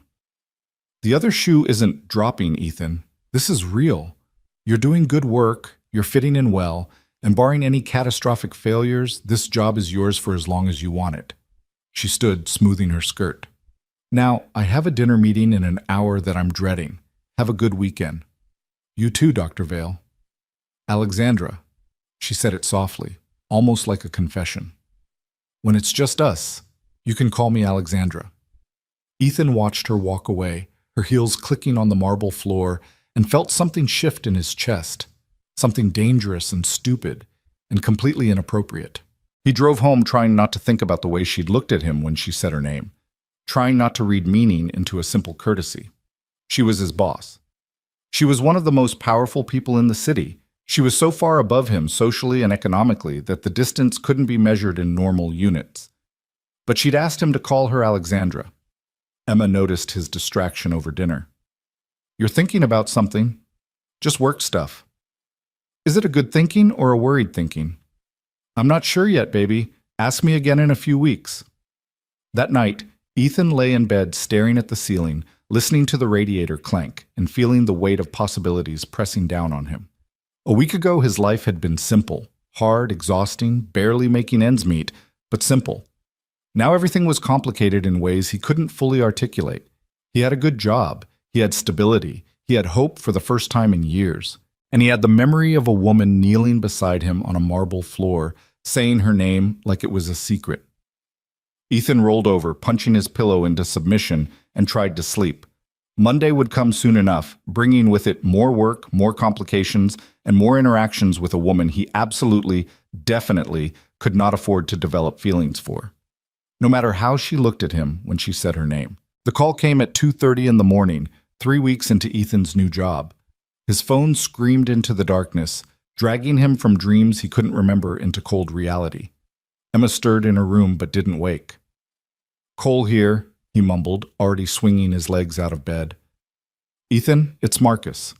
We've got an emergency at Mercy West. Main generator failed and the backup isn't kicking in. Or Suite 3 is in the middle of a cardiac surgery. I'm sending you and Rodriguez." The adrenaline hit his system like ice water. "I'm 20 minutes out. Make it 15. Liv's on the line." Ethan was dressed and out the door in 3 minutes, leaving a note for Emma that Mrs. Chen would find when she came up to get her ready for school. The streets were empty, slick with November rain, and Ethan pushed his truck faster than he should have. Emergency flashers on, running yellow lights that were already turning red. Rodriguez was waiting in the hospital parking lot when he arrived, her van idling, tools already loaded. She was on her phone talking fast. "We're here? 5 minutes to assessment." She hung up as Ethan jumped in. "Cardiac surgery, 42-year-old male. They're running on battery backup, but that'll last maybe 10 more minutes. After that, every machine in that OR goes dark." They ran through the building, their tool bags banging against their legs. Staff moved aside, recognizing the maintenance uniforms, understanding the urgency. The OR suite was on the 3rd floor, and they took the stairs because elevators felt too slow. The backup generator room was a cramped space filled with machinery that hummed and rattled. One generator was silent, cold. The backup should have engaged automatically, but sat dormant, its control panel dark. "Talk to me, Cole," Rodriguez said, already pulling access panels off the main unit. Ethan moved to the backup, his hands working on instinct and training. "Control panel dead." He traced the power lines, checking connections, looking for the failure point. There. A relay switch, corroded and seized. Simple fix, but it required replacing a part they didn't have on hand. "Relay's shot on the backup," he called out. "Main generator?" "Fuel line blockage. I can clear it, but it'll take 20 minutes minimum." 20 minutes they didn't have. Ethan's mind raced through options. The relay couldn't be replaced, but maybe it could be bypassed. Dangerous, against protocol, but possible. He grabbed wire cutters and started stripping cables. "What are you doing?" Rodriguez asked. "Bypassing the relay. Manual engagement." "That's not protocol. You got a better idea with 8 minutes of battery left?" She didn't. Rodriguez returned to the main generator while Ethan worked feverishly on the backup, sweat dripping despite the cold room. His hands remembered the work from 100 similar repairs, muscle memory taking over where thought would be too slow. 6 minutes. 5. 4. "I'm through the blockage," Rodriguez shouted. "Starting the main generator now." The machine coughed, turned over, caught. The lights in the room brightened as power flowed, but it was inconsistent, stuttering. "It's not stable yet," Rodriguez said, monitoring the output. "We need the backup to smooth the load." 3 minutes. Ethan twisted the final connection, double-checked his work, then threw the manual engage switch he'd jury-rigged. The backup generator roared to life, and suddenly the power flowing to the OR suite was stable, strong, sustained. 2 minutes to spare. Rodriguez slumped against the wall, breathing hard. You just broke about 15 safety regulations. I also just saved a life. Fair point. She pulled out her radio. Marcus, this is Rodriguez. Power restored to OR3. Both generators running, but backup is on manual bypass. Cole's going to need to stay here until we can get a replacement relay. Copy that. Good work, both of you. They stayed in that cramped room for the next 3 hours while Rodriguez cleaned the main generator properly and Ethan monitored the backup. Hospital maintenance brought coffee around 4 a.m., terrible and lukewarm, but welcome. Around 6, a tech from surgical came down to tell them the patient had survived, surgery successful, thanks in large part to them keeping the power on. You saved his life, the tech said simply, then went back upstairs. Rodriguez looked at Ethan across the generator room. You know what you did was dangerous, right? If that bypass had failed, it didn't. But if it had, you could have fried every piece of equipment in that OR, could have killed the patient instead of saving him. I know. Ethan took a sip of the terrible coffee. But it didn't. And I was pretty sure it wouldn't. Pretty sure isn't good enough in this job, Cole. It was this time. She studied him for a long moment. You got hero syndrome, bus guy. It's going to get you in trouble one of these days. Maybe she was right, but Ethan had learned something about himself the night of the bus fire. When faced with a choice between action and caution, between risk and safety, his instinct was always to act, to try, to fight against the idea that there was nothing to be done. The replacement relay arrived at 7 a.m., delivered by a sleepy warehouse worker. Ethan installed it properly, removed his jury-rigged bypass, and returned the backup generator to automatic control. By the time they finished, Emma was already at school and the morning shift was arriving. Ethan drove home in full daylight, exhausted and wired, his clothes smelling like diesel and sweat. He showered, tried to sleep, managed about 2 hours before giving up. His mind wouldn't stop replaying the night, the seized relay, the desperate bypass, the knowledge that someone's life hung in the balance of his decision. His phone buzzed around noon. A text from Alexandra. Heard about last night? Impressive work. Also reckless. We need to talk. Ethan groaned. Of course she'd heard. She probably knew before the surgery was even finished. He texted back. When?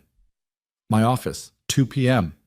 He had 3 hours to figure out if he was about to be praised or fired. Knowing Alexandra, probably both. Vale Medical Center's lobby felt different in afternoon light, less intimidating, more human. Ethan took the elevator to the top floor, his stomach tight with anxiety. Patricia Mendoza wasn't at her desk, which somehow made things worse. He knocked on Alexandra's door. Come in. She was standing at the window again, her back to him, hands clasped behind her. The pose was becoming familiar. Her thinking stance, he was starting to realize. You bypassed a safety relay to manually engage a backup generator, she said without turning around. Want to explain your reasoning? 3 minutes of battery life left. Main generator unstable. Patient on the table with his chest open. The math was simple. The math was dangerous. She turned to face him, her expression unreadable. You violated protocol, took unnecessary risks, and could have caused catastrophic failure. But I didn't. This time. What about next time? What about the time after that when you guess wrong and someone dies because you thought you knew better than the safety regulations? Ethan met her eyes, refusing to look away. I didn't guess. I knew that bypass would work. I've done similar repairs dozens of times. At an auto shop, not in a hospital OR. Principles are the same. Electricity doesn't care if it's flowing through a car or a generator. No, but I care about liability. I care about protocols that exist for good reasons. I care about not having my maintenance staff make cowboy decisions that could cost lives. She moved closer, her heels clicking on the floor. Do you understand what I'm saying, Ethan? You're saying I screwed up. I'm saying you saved a life by taking a massive risk, and I'm grateful for the outcome while simultaneously terrified of the precedent. She leaned against her desk, arms crossed. Rodriguez wants me to write you up. Marcus wants me to promote you. I'm somewhere in the middle trying to figure out if you're brilliantly talented or dangerously reckless. Can't I be both? A ghost of a smile touched her lips. That's what worries me. They stood in silence for a moment, the weight of unspoken things hanging between them. Ethan noticed she looked tired, faint circles under her eyes, tension in her shoulders. Whatever she'd been dealing with, it was taking its toll. I won't apologize for saving that man's life, Ethan said finally. But I understand your position. If you need to fire me, I get it. I'm not firing you, she sighed, running a hand through her hair in a gesture of frustration. I'm asking you to be more careful, to follow protocols except in the most extreme circumstances, and to trust that the safety regulations exist for good reasons. I can do that. Can you? Or will you keep rushing into fires, literal and metaphorical, because that's who you are? The question hung in the air, more profound than she probably intended. Ethan thought about the bus, about the generator, about every moment in his life when he'd chosen action over caution. She was right. This was who he was, for better or worse. I'll try, he said honestly. That's the best I can promise. Alexandra studied him, her expression softening slightly. I suppose that will have to be enough. She pushed off the desk, moving to her computer. There's something else we need to discuss. The gala. The what? The annual Healthcare Advancement Gala. It's in 3 weeks. Black tie event, donors and board members. The whole circus. I'm giving the keynote address. She pulled up something on her screen, then turned it to face him. And I want you there. Ethan stared at the invitation on the screen. Elegant script, expensive paper, the kind of event he'd never in his life attended. Why? Because I'm going to publicly acknowledge what happened the night of the bus fire, and I want the person who saved my life to be there when I do. That's really not necessary. It is to me. Her voice was firm, brooking no argument. You gave me my life back, Ethan. The least I can do is say thank you in a way that actually means something. I don't have a tux. We'll provide one. And before you say it's charity, consider it a work uniform. You're representing Vale Health Systems, which means you dress appropriately. She closed the laptop. I'm not asking, Ethan. I'm telling you. You're coming to the gala.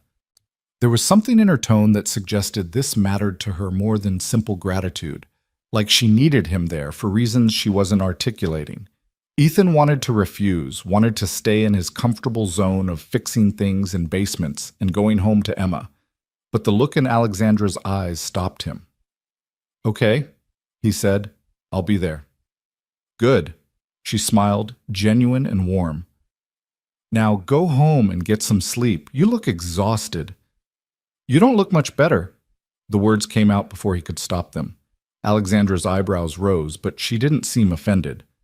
Board meeting this morning. Budget battles. The glamorous life of a hospital CEO. Sounds worse than generator rooms. At least you can fix a generator. Some problems don't have mechanical solutions. She walked him to the door. Get some rest, Ethan, and thank you for last night, for doing what needed to be done, even if it gave me a heart attack when I heard about it. Her hand brushed his arm as she reached for the door handle, a fleeting touch that probably meant nothing but sent electricity through Ethan's nerves anyway. He left before he could do something stupid like acknowledge the attraction that was becoming harder to ignore.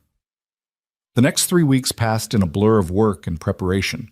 The generator incident had earned Ethan a reputation among the maintenance staff. Some admired his quick thinking, others thought he was a liability waiting to happen. Rodriguez remained firmly in the latter camp, watching him with wary eyes during their shifts together. Emma noticed the changes too.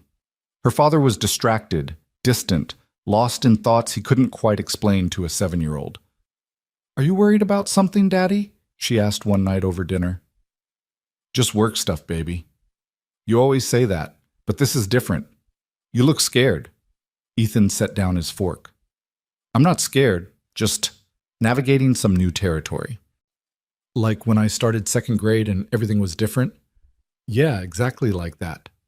Mrs. Patterson says when you're scared of new things, you should be brave and try anyway. Is that what you're doing? I'm trying, Em. I'm really trying. She reached across the table and patted his hand with the solemn gravity only children can manage. You're good at being brave. You'll figure it out. If only it were that simple. The tux arrived a week before the gala, delivered to his apartment by a courier who looked mildly scandalized by the building's condition. It fit perfectly, which meant someone had taken his measurements without him noticing, probably during one of the many equipment fittings in the maintenance shop. The attention to detail was impressive and slightly unnerving. 3 days before the event, Alexandra called him directly instead of texting. "I need a favor," she said without preamble. "Okay?" "The gala's at the Grand City Hall. I'd like you to ride with me. In my car. It'll be easier for the entrance, photographs, the whole production." "You want me to arrive with you? Won't that seem professional, appropriate?" "You saved my life, Ethan. Arriving together makes perfect sense." It made sense, and no sense at all. Arriving together implied a connection beyond professional courtesy. But arguing with Alexandra when she'd made up her mind was like arguing with a hurricane, pointless and exhausting. "What time?" 6:30. I'll have my driver pick you up at 6. "I need to make sure Emma's taken care of. Already arranged. Mrs. Chen will stay with her, and my office is covering her usual fee plus extra. Emma will be fine." Of course she'd already arranged it. Alexandra thought 10 steps ahead while most people were still figuring out step 1. The night of the gala arrived cold and clear. Ethan kissed Emma goodbye, adjusted his bow tie for the 100th time, and waited on the street for the car that seemed too expensive to be picking him up. A black Mercedes rolled up precisely at 6, and the driver, a different one than before, stepped out to open the door. "Mr. Cole, Dr. Vale is expecting you." The interior smelled like leather and money. Ethan had never felt more out of place. They drove through the city toward the downtown core, each mile taking him further from his world and deeper into hers. The Grand City Hall appeared in the distance, lit up like a palace, luxury cars already lining the entrance. They pulled up to a side entrance where Alexandra was waiting, and Ethan's breath caught despite his best efforts. She was wearing a midnight blue gown that somehow managed to be elegant and understated simultaneously, her hair up in a way that showed the graceful line of her neck. The necklace, her mother's necklace, gleamed at her throat. "You clean up well," she said as he stepped out. "I was going to say the same thing." She smiled, slipping her arm through his. "Shall we? And fair warning, there will be cameras, lots of cameras. Just smile and don't say anything controversial." Define controversial. Anything political, anything about hospital finances, and definitely don't mention the generator incident. I'm still getting complaints about that from the safety committee. They walked toward the entrance together, and immediately the cameras started flashing. Reporters called out questions. Alexandra handled it with practiced ease, smiling and deflecting, her arm still linked with Ethan's like they did this every week. "Dr. Vale, who's your date?" "This is Ethan Cole, a valued member of our maintenance team. You might remember him from the Highway 47 bus incident." More flashes, more questions. Ethan tried to smile, tried to look natural, tried not to think about how tomorrow every news outlet would have photos of him with the city's most powerful healthcare executive. Inside, the Grand City Hall was overwhelming. Crystal chandeliers, marble everything, people in clothes that probably cost more than his truck. Alexandra guided him through the crowd with the confidence of someone who belonged, introducing him to donors and board members whose names he immediately forgot. "Just breathe," she murmured during a brief moment alone. "You're doing fine." "I feel like I'm wearing someone else's skin. Welcome to my entire life." She said it lightly, but there was an edge of truth underneath. "Come on. Let me show you the real reason I wanted you here." She led him away from the main ballroom, down a quieter corridor to a smaller room where photographs lined the walls. Hospital photos, historical pictures, moments captured across decades. "This is the Heritage Room," Alexandra explained. "Photos of everyone who helped build Vale Health Systems from nothing." She stopped in front of an older photograph. A nurse in vintage scrubs smiling despite obvious exhaustion. "That's my mother. St. Michael's ER, 1982. The resemblance was clear. The same determined jaw, the same intelligent eyes. "She looks like she was incredible." She was. Worked herself to death, literally. Heart attack at 53, probably brought on by years of double shifts and stress. Alexandra touched the frame gently. "I built this company partly in her memory. To heal is to hope, right? but also to remember that healthcare workers are humans too, that they deserve support, decent pay, manageable hours. Is that why you were on that bus the night of the accident? She glanced at him, surprised. You figured that out? People like you don't usually ride public transit. I've been wondering. Alexandra smiled, a real smile that reached her eyes. I ride the bus once a month. Different routes, different times. I want to see what my employees see, experience what they experience. The nurse who can't afford a car, the tech working night shifts. I want to understand their lives. That's why you were coming from the late shift route. Exactly. Probably stupid, definitely a security risk, but it keeps me grounded. She turned back to her mother's photo. You remind me of her, actually. That instinct to help, consequences be damned. She was the same way. Before Ethan could respond, Patricia Mendoza appeared in the doorway. Dr. Vale, it's time for your speech. The main ballroom was packed with the city's elite. Politicians, business people, other hospital executives. Ethan found a spot near the back while Alexandra took the stage, commanding attention the moment she stepped to the microphone. Her speech was everything you'd expect. Gracious thanks to donors, updates on hospital initiatives, vision for the future. But then her tone shifted, became more personal. 3 weeks ago, I was in a bus accident. Some of you might have seen the news coverage. What you might not know is that without the actions of one particular individual, I wouldn't be standing here tonight. The spotlight swung to find Ethan, and he wanted to sink through the floor. Ethan Cole, a mechanic at the time, pulled me from a burning bus when he had every reason to save himself instead. He didn't know who I was. He didn't know I could offer him anything in return. He just saw someone who needed help, and he helped. That, ladies and gentlemen, is the kind of character we should all aspire to. Applause filled the room. People turned to look at him. Ethan felt his face burning, but Alexandra wasn't done. In healthcare, we talk about healing, about hope. But sometimes the most profound healing comes not from medical intervention, but from simple human courage. Ethan gave me my life back. And in return, I'm honored that he's now part of the Vale Health Systems family, helping us maintain the facilities that save lives every single day. More applause. Alexandra's eyes found his across the room, and in that moment, Ethan understood. This wasn't just about thanking him publicly. This was about validation, telling the world, telling the board, telling everyone who mattered in her world that he belonged, that he was valued, that his life had intersected with hers in a way that transcended social boundaries. The rest of the gala passed in a blur. People wanted to shake his hand, hear his story, treat him like some kind of hero when he still just felt like a mechanic who'd done what needed doing.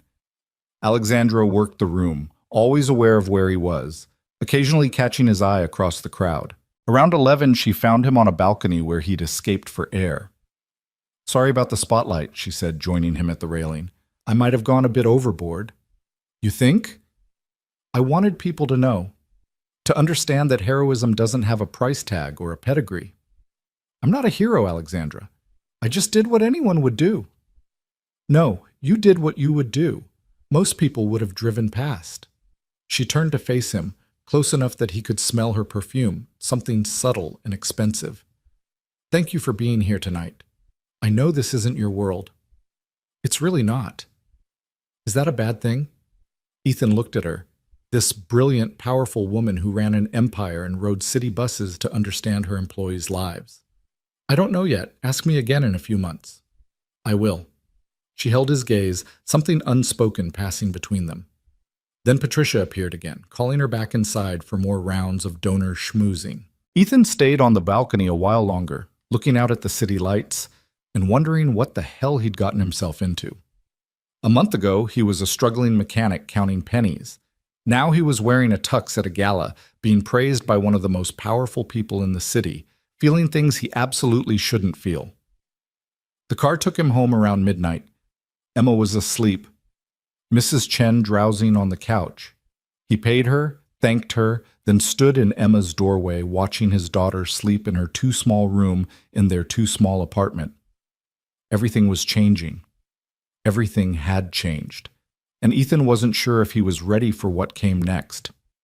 His phone buzzed, a text from Alexandra.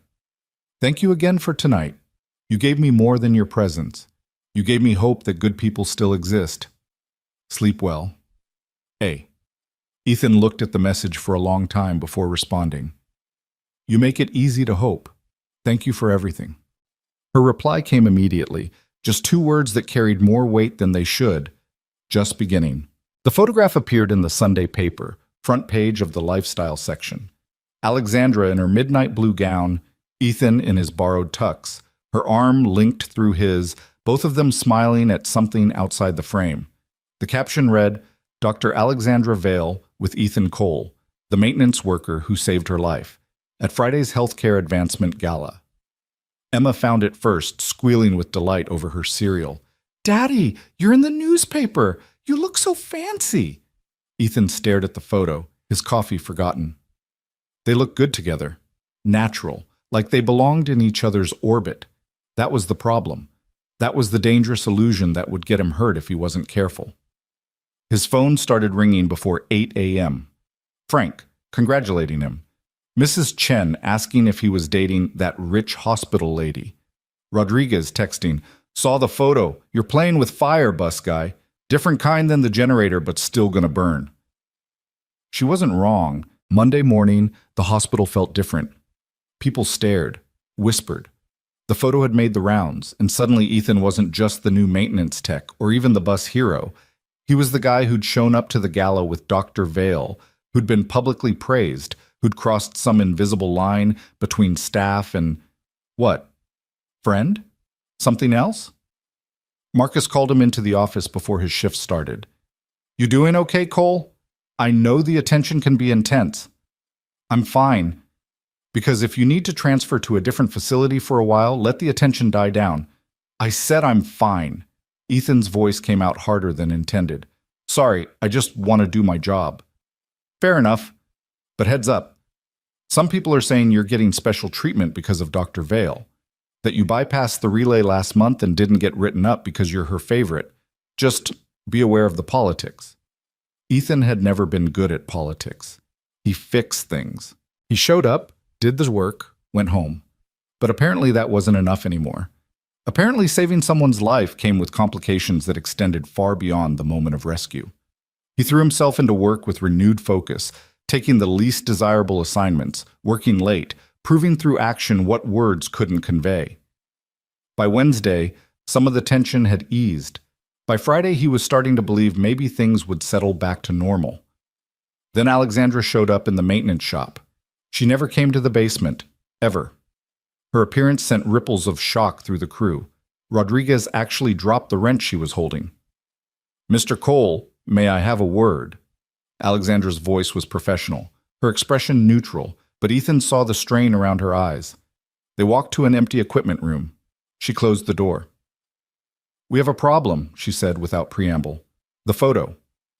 The photo, the attention, the rumors that are circulating. My board is concerned about optics, about whether I'm showing favoritism, about whether my judgment is compromised. She leaned against a work table, suddenly looking exhausted. I have a meeting with them this afternoon. They're going to ask about you, about why I hired you, about whether our relationship is appropriate. Our relationship? We don't have a relationship. You're my boss. I work here. I know that. You know that. But perception matters in my world, and right now the perception is that I'm giving special treatment to someone I'm involved with. The word hung between them, loaded with implications neither had voiced. So what do you want me to do? Ethan asked. Quit? Transfer? Pretend the gala didn't happen. I want... Alexandra stopped, frustration creasing her features. I don't know what I want. I want to run my hospitals without board members questioning my every decision. I want to acknowledge the person who saved my life without it becoming a scandal. I want... She met his eyes. I want things to be simpler than they are. Nothing about this has ever been simple. No, it hasn't. She pushed off the table, pacing the small room. The board wants me to distance myself from you, publicly. No more interactions beyond what's professionally necessary. They think it will make the optics problem go away. And what do you think? I think they're probably right. I think the smart play is to step back, let time pass, let people forget. She stopped pacing, facing him. I also think it's cowardly. And I don't do cowardly. Ethan felt something shift in his chest. What are you saying? I'm saying that I've built this organization on principles, integrity, recognizing good people, not letting politics dictate how I treat the people who work for me. She moved closer. I'm saying that if they want me to throw you under the bus, metaphorically this time, to save face, they're going to be disappointed. Alexandra, you don't have to. Yes, I do. Because if I cave on this, if I let the board dictate who I can acknowledge and how, then what's the point of any of it? Her voice was fierce, passionate. You saved my life, Ethan. And more than that, you've been an excellent employee. You deserve to be here. And I'm not going to pretend otherwise just because it makes some board members uncomfortable. You could lose support, funding. This could hurt your hospitals. Then I'll deal with it, but I won't compromise on this. She reached out, almost touching his arm, then pulled back. I need you to trust me. Can you do that? Ethan thought about the past weeks, the job, the opportunities, the way his life had transformed. He thought about Emma in her new shoes, about the medical bills that were suddenly manageable, about the hope he'd found in the middle of his exhaustion. Alexandra had given him all of that, not out of obligation, but because she believed he'd earned it. I trust you, he said simply. Relief washed over her face. Good. Now I need to prepare for the most unpleasant board meeting of my career. Wish me luck. You don't need luck. You need them to remember who's in charge. She smiled, genuine and warm. I like the way you think, Mr. Cole. After she left, Rodriguez appeared in the doorway. That looked intense. Board's giving her grief about hiring me. Called it. Politics always gets messy. Rodriguez studied him. You falling for her, bus guy? What? No, she's my boss. She's way out of your league, I know. Doesn't answer the question. Ethan didn't have an answer, or rather, he had one he wasn't ready to acknowledge. The board meeting apparently went late into the evening. Ethan heard secondhand from Patricia Mendoza, who called him around 8 p.m. Dr. Vale wanted me to inform you that the board has agreed to support her position. There will be no changes to your employment status. However, she did agree to be more mindful of public appearances going forward. What does that mean? It means she fought for you, Mr. Cole, and she won. But there are compromises. There always are. That night, Ethan got a text from Alexandra. Survive the Inquisition, your job is secure. My reputation slightly less so, but that's tomorrow's problem. Thank you for trusting me. He typed and deleted several responses before settling on, Thank you for fighting. You didn't have to. Her reply? Yes, I did. The next few weeks settled into a new rhythm. Alexandra was less visible around the hospital, whether by choice or by board mandate. When they did cross paths, their interactions were brief, professional, devoid of the easy warmth that had started developing. Ethan told himself it was better this way, safer, less complicated. He threw himself into work and into Emma. They started apartment hunting in better neighborhoods, places with actual bedrooms and windows that closed properly. The money from his salary and the saved medical expenses made it possible to dream bigger than their cramped studio. I like this one, Emma said, spinning in the empty living room of a 2-bedroom place in a decent school district. Can we really afford it? We can really afford it, baby. She threw her arms around him, and Ethan felt the weight of years of struggle lifting slightly. This was what mattered, providing for his daughter, building stability, creating a life that wasn't defined by counting pennies and choosing between heat and groceries. But late at night, when Emma was asleep and he was alone with his thoughts, Ethan found himself thinking about Alexandra, about the way she'd fought for him, about the text messages that had become less frequent but more meaningful, about the connection that had formed between them, forged in fire and tempered by the complicated realities of their different worlds. December brought the first real snow and a crisis that would test everything. The call came on a Saturday afternoon. Ethan was helping Emma build a snowman in the courtyard when his phone rang. Marcus, his voice tight with controlled panic. Cole, we need you at Central. Now, main hospital. We've got a situation. What kind of situation? The kind where you need to get here 5 minutes ago. Ethan called Mrs. Chen, who came down to stay with Emma, then drove through the snow to the hospital. The parking lot was chaos. Fire trucks, police cars, emergency vehicles everywhere. Black smoke was pouring from the east wing, and staff were evacuating patients in organized chaos. Rodriguez met him at the entrance, already in full gear. Electrical fire in the basement started in the old wiring near the records storage.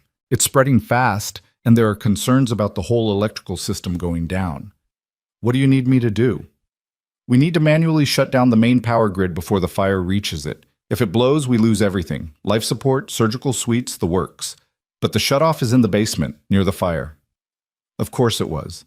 They geared up. Fire-resistant suits, breathing masks, the works. The basement was hell. Smoke so thick the lights barely penetrated. The heat was oppressive, and Ethan could hear the fire roaring somewhere close. Rodriguez led the way through familiar corridors, made alien by smoke and fear.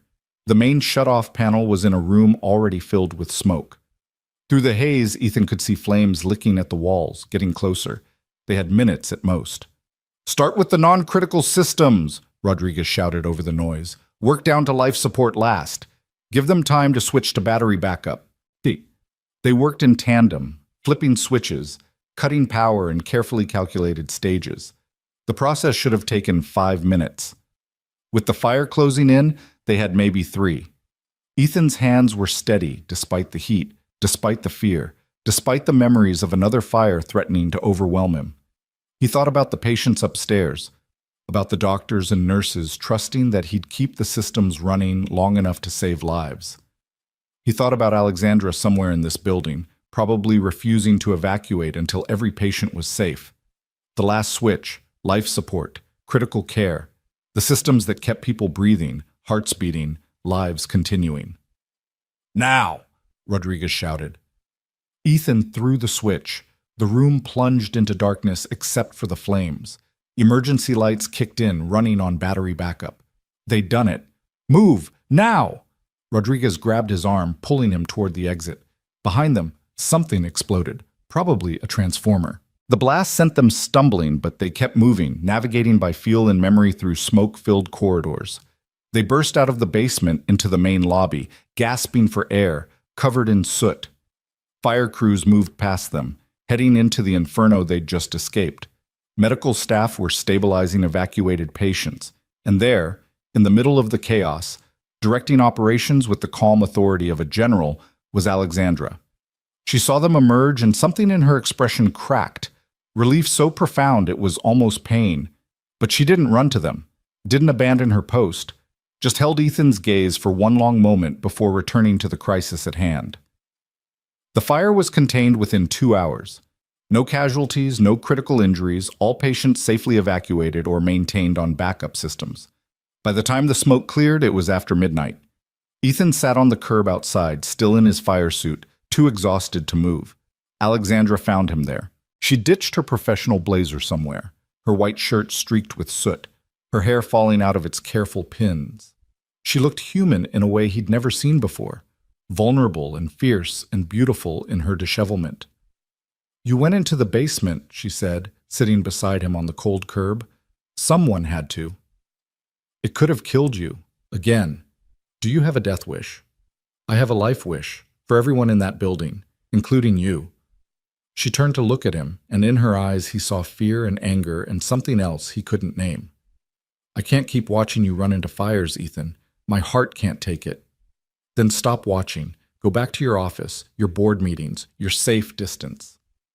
"I don't want distance." The words came out raw, unfiltered. "That's the problem. I've tried. I've followed the board's guidelines, maintained professional boundaries, done everything I'm supposed to do. And I still—" She stopped, catching herself. "Still what?" "Still think about you, constantly. Still check to see if you're working when I'm at the hospital. Still find excuses to walk past the maintenance shop, even though I have no business being there." She laughed, a bitter sound. "I'm the CEO of a multi-billion-dollar healthcare system, and I'm reduced to walking past the basement hoping to catch a glimpse of my maintenance tech. It's pathetic." "It's not pathetic." Ethan's heart was hammering. "It's exactly what I've been doing. Finding reasons to work late when I know you're still here. Taking assignments at your hospital instead of the others. Rereading your text messages like a teenager." They sat in silence, the admission hanging between them like smoke. This is complicated, Alexandra finally said. Everything about us has been complicated from the start. I'm your boss. There are power dynamics, ethical concerns, 100 reasons why this would be a terrible idea. I know. The board would have a field day. The press would eat it alive. It could damage everything I've built. I know that too. So we should walk away, right now, before this becomes something that can hurt us both. Ethan turned to face her fully. Is that what you want? To walk away? Alexandra met his eyes, and in that moment, all her carefully constructed walls crumbled. No, God help me. No. Then don't. He reached out, his soot-covered hand finding hers. I'm not asking for easy. I'm not asking for simple. But I am asking for a chance, for us to figure out what this is without running away from it. You could lose your job. I could lose my position. The risks. I've run into 2 fires for you already. I think I can handle some angry board members. She laughed, genuine and surprised. You're insane. Probably. You're the one who hired me. Worst decision of my life. Best decision of my life. I can't decide which. Maybe it's both. Alexandra squeezed his hand, soot and all. If we do this, if we try this, it has to be right. No hiding, no sneaking around. I won't disrespect you or myself by making this shameful. Agreed. And we need to be smart. Proper documentation to avoid conflict of interest issues. Maybe you transfer to a different supervisor. Definitely therapy to navigate the power dynamics. You've thought about this. I've thought about little else for weeks. She smiled, tired and hopeful. I'm practical, Ethan, even when I'm being reckless. Good. I need someone practical. I'm apparently the one who runs into burning buildings. They sat on that curb as dawn broke over the city, hands linked, covered in soot and ash, beginning something that was either very wise or very foolish. Ethan wasn't sure which, and found he didn't care. The months that followed were a masterclass in navigating complicated situations. Ethan transferred to Rodriguez's direct supervision to remove the reporting conflict. They attended therapy, both couples counseling and individual sessions to address the power dynamics. Alexandra met Emma, and the meeting went better than Ethan had feared, his daughter immediately taking to the woman who was brilliant and kind and treated her like a person rather than a child. The board initially reacted with predictable outrage, but Alexandra stood firm. I'm allowed to have a personal life, she told them in a meeting that became legendary among the staff. And I will not apologize for finding happiness with someone who happens to work for this organization. If that's a problem, you're welcome to find a new CEO. They didn't. Partly because Alexandra was too valuable to lose, partly because the press coverage turned surprisingly positive. The narrative of the wealthy CEO falling for the working-class hero who saved her life played better than anyone expected. It helped that Ethan was genuinely good at his job, that his co-workers respected him, that the relationship was clearly built on mutual respect rather than opportunism. By spring, they'd found their rhythm. Ethan and Emma moved into a better apartment, not mansion fancy, but comfortable with 2 real bedrooms and windows that actually closed. Emma thrived in her new school district. Ethan's salary and Alexandra's support had stabilized their medical situation. They were building something real. Alexandra still worked too much, still carried the weight of her hospitals on her shoulders. But now, sometimes she came home to Ethan's apartment and let him cook her dinner while Emma chattered about her day. She learned to slow down, to be present, to accept that healing wasn't just something she provided others, but something she deserved too. Ethan learned to navigate her world without losing himself in it. He still fixed things, still got his hands dirty, still found satisfaction in solving mechanical problems. But he also learned about board politics and healthcare economics, and the complex web of relationships that kept a hospital system running.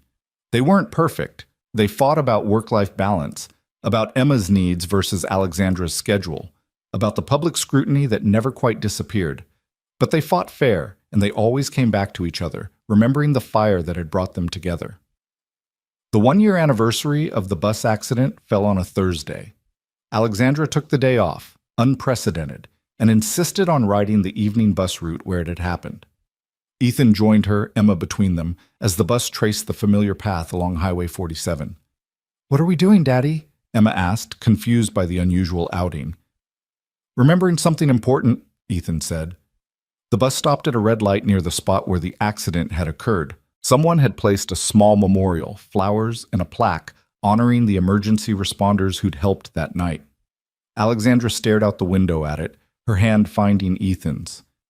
"I almost died here," she said quietly. "You didn't, though. You're here. We're here. Because of you. Because of a lot of things. Timing, luck, the fact that you're too stubborn to die." She smiled. "I am pretty stubborn. That's why I like you. Just like love. That's why I love you." It was the first time he'd said it. The words hung in the air between them, weighted with meaning and history and the fire that had forged their connection. Alexandra turned to face him fully, her eyes bright with emotion. "I love you too, even though you're reckless and impulsive and give me heart attacks with your hero complex." Someone's got to keep life interesting. Emma looked between them, scrunching her nose. "Are you guys going to kiss? Because that's gross." They laughed and the bus moved on, carrying them away from the past and toward whatever came next. 6 months later, Ethan knelt in the children's wing of Vale Medical Center, a place where sick kids came for treatment, where Emma now volunteered during her school breaks, where hope lived in the midst of suffering. The wing had been Alexandra's mother's dream, completed years after her death, a testament to healing and hope. Alexandra was there for a ribbon cutting on a new play therapy room, and she froze when she saw Ethan on one knee, a simple ring in his hand, not expensive, but beautiful in its simplicity. "I'm not going to pretend I understand your world," Ethan said, his voice steady despite his nerves. "I'm still a mechanic who fixes things in basements, but I understand you. I understand your heart, your drive, your absolute refusal to quit even when things are impossible. And I want to spend my life understanding you better. So, will you marry me?"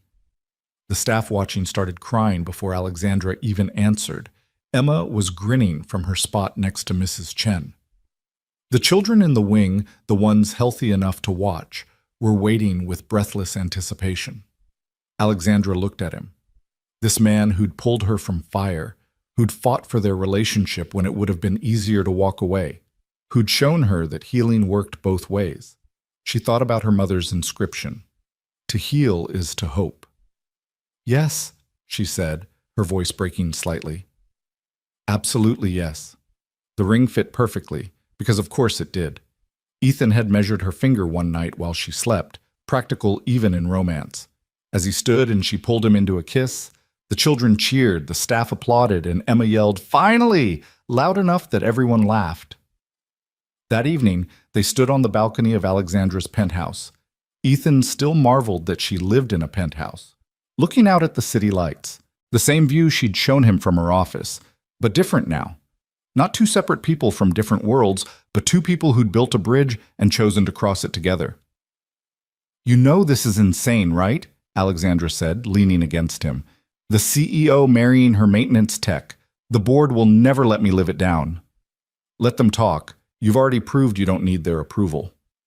"Emma's going to be my stepdaughter. I'll be responsible for school pickups and parent-teacher conferences and all the things I have no idea how to do." "You'll figure it out. You figure everything out. And you'll still be fixing generators and running into fires and giving me heart attacks." "Probably." She turned to face him, her hands on his chest. "I'm terrified." "Me too. But also happy. Happier than I've been in years, maybe ever." "Same." They kissed as the city lights glittered below them, two people who'd found each other in the most unlikely circumstances and decided that unlikely was just another word for meant to be. The fire had ended that night on Highway 47, but for both of them, something better had begun. A partnership built on courage and respect, and the radical idea that healing worked both ways. That sometimes the person you save ends up saving you right back. That hope was a powerful thing, stronger than fire, capable of bridging any distance. And in the children's wing of Vale Medical Center, the inscription on the wall remained, "To heal is to hope." But now it meant something more. Not just about medicine, but about love, about second chances, about the fires we survive and the connections we forge in their aftermath. Ethan Cole had run into a burning bus, not knowing the woman he saved would change his life. Alexandra Vale had been pulled from fire, not knowing her rescuer would teach her how to live again. and together they'd built something neither could have created alone: a family, a future, a story that proved sometimes the most unlikely beginnings lead to the most beautiful endings. The fire that brought them together had long since burned out, but what grew from those ashes would last a lifetime.